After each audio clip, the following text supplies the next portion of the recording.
Nothing in this podcast is intended as investment advice, and the people in this podcast may hold positions in the stocks they talk about. Do not buy any investment based solely on a tip or recommendation. Please do your own research.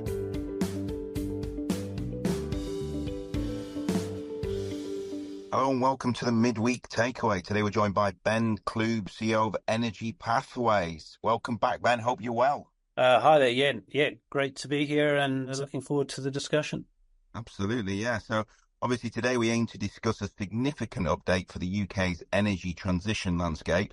The new UK government will retain the Decarbonisation Investment Allowance in the Energy Profits Levy, a move that supports decarbonisation efforts. EnergyPathways PLC, an integrated energy transition company, sees this as a positive sign for projects like their Marram Energy Storage Hub, or MESH. This zero-emission gas and hydrogen storage facility in the UK Irish Sea aims to reduce carbon footprint and bolster energy security.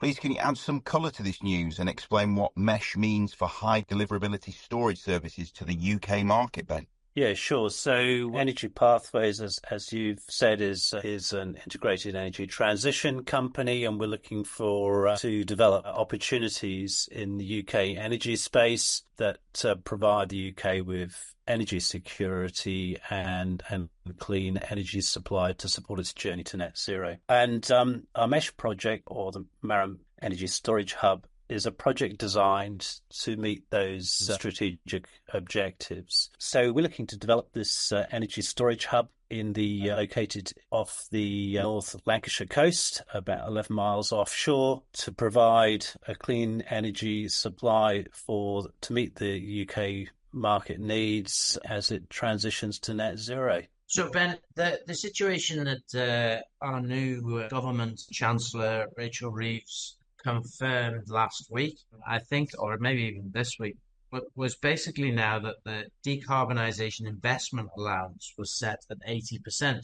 So these companies that are having huge amounts of tax to pay in the North Sea and on any stuff that they do there, they're allowed to reinvest those profits and get an 80% allowance on that. Is that the way this will work, or am I misreading this? Yeah, so the Energy Profits Levy was introduced under the previous government, and it's been amended on a couple of occasions previously. So these recent announcements by the new government are amendments to an existing fiscal structure. In the changes that have been announced by the new government in a number of areas on the Energy Profits Levy, firstly, there was an increase to the override tax rate, so moving it from 75 to 78. There's also an extension to the sunset clause, and there was a statement of amendment to the investment allowance structure and capital allowance structure. And let's say all of those would have an adverse effect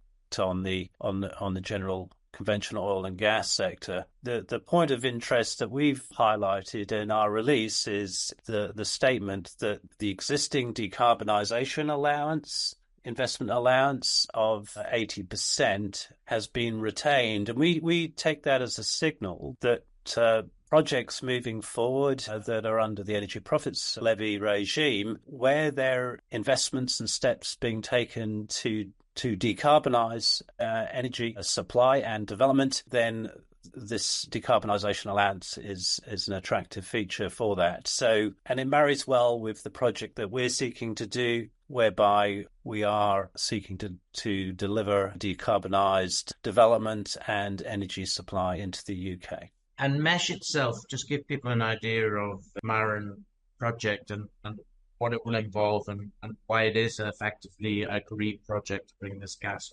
online. So MESH is sort of the key attribute of the field is that it has excellent high quality reservoirs which are well suited for storage operations, in that stored energy in the form of gas or hydrogen can be produced and delivered from those reservoirs quickly and And that's an attractive feature for a storage asset, in that as the UK energy demand profile becomes more intermittent with increased wind penetration, the utilisation of gas, at least initially as a transition fuel, will have much more of an intermittent demand profile, and being able to source energy supply from these reservoirs essentially on demand will be an attractive in the future UK energy landscape. You say initially as a fuel that will keep us till we are 100% renewable, but is that really realistic? I mean, to be 100% renewable, because the wind doesn't blow, the sun doesn't shine, and whatever else we're going to use for renewables aren't necessarily always going to be there. Do you not see that, or do you not feel that there always going to be a requirement for some sort of fossil fuel, whether it be gas, whether it be, the petrol, the diesel, whatever, in our system? Or am I dreaming? No, not at all. And I think that's well recognised. What you're saying is that, and with the new government, they too share the view that natural gas is going to be a key part of the energy mix for decades to come. So it's about how gas is going to be used as wind capacity is expanded within the UK, and that trajectory is still planned for the UK energy mix. So we're looking at renewable wind capacity increasing from where we are now 2 to 3 times. But as you've rightly said, there will be periods, and that's clear, that the wind doesn't blow and energy demand needs to be met. And in terms of a technology perspective, that demand is really seen to be and understood to be met by dispatchable gas supply. And Ben, just explain how big this mesh, because I believe that there's an estimated storage capacity of some 50 billion cubic feet of gas, which I think is equivalent to that of that we've talked about, the Rough field before, which is obviously currently the UK's largest gas storage asset. But how many years do you think that this mesh will be able to sort of this high deliverability storage services to the UK for? Yeah, so the storage facility, the mesh storage facility, we estimate it's going to be able to store, have working gas storage capability of 50 billion cubic feet of gas. As you've rightly said, that's equivalent to the current Rough storage facility, which is the UK's largest. And that's approximately sort of 50% of about 50% of current UK gas storage capacity. In terms of the life of the asset, we're designing the operation and the facilities such that it will have a life of in the order of 25 years. So that provides sort of a long-term value proposition for our investors with that long life operation. So do you envisage that there's potential for some of these bigger companies to come in and partner with you in terms of using this tax allowance to invest, so that they don't have to pay this exorbitant 78% tax, which seems absolutely useless, but anyway, such as that. In terms of, we are talking to a number of, let's say, tier one energy and engineering companies who have shown an interest in this project. Those discussions are coming in. How they get involved with the project, that's to be determined. But we're very encouraged by the interest that we've had by major companies in what we're trying to do.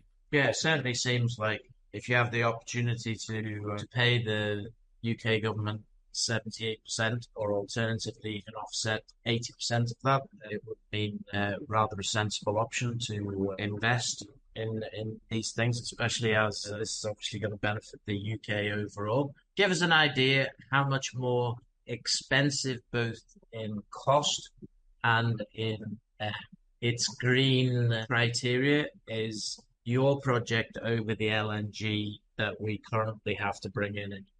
Well, in terms of the cost of a development, we're still working through that component, but the philosophy that we have is that we're developing the facility such that the capital is being used efficiently, whereby we set it up, the development as a storage operation. However, the existing storage reservoir is effectively full of gas from the word go. and those facilities will produce the existing gas, and then the asset will transition to storage operations utilizing the same development and facilities. So the associated revenue streams coming from the storage operation essentially using the same capex. That's our philosophy of development approach. In terms of the benefit to the UK, in terms of cost of energy, it should be noted that the UK, in a relative sense, has a very low gas storage capability at the moment in comparison to European countries and actually any of the major economies of the world. And, the likes of France and Germany and Netherlands currently have in the order of, I would say, about 10 times the storage capacity of the UK. So as the UK becomes increasingly dependent on imports, and that's obviously is largely LNG imports and the stretching of that supply chain, expansion of UK storage capacity gives it the ability to help moderate the impacts of global commodity prices and supply shocks going forward. Okay, very good. And from a green perspective, how much better is the project than bringing in the LNG? So the gas within the Marram reservoirs, the carbon intensity of that gas is orders of magnitude. It's at least a tenth of imported LNG. So the mere act of just producing out those gas reduces the carbon footprint and avoids the UK utilizing LNG, which has a significantly greater detrimental impact on the environment. Very good. Well, we look forward to hearing the next news as you move forward with these discussions in this project, Ben, and good luck. Thank you very much. Yeah, and that was Ben Clube, CEO of Energy Pathways. Thanks very much for your time. This podcast was brought to you by Roast PR Limited. If you would like to appear on a future episode of The Sunday Roast, please email admin@thesundayroast.net.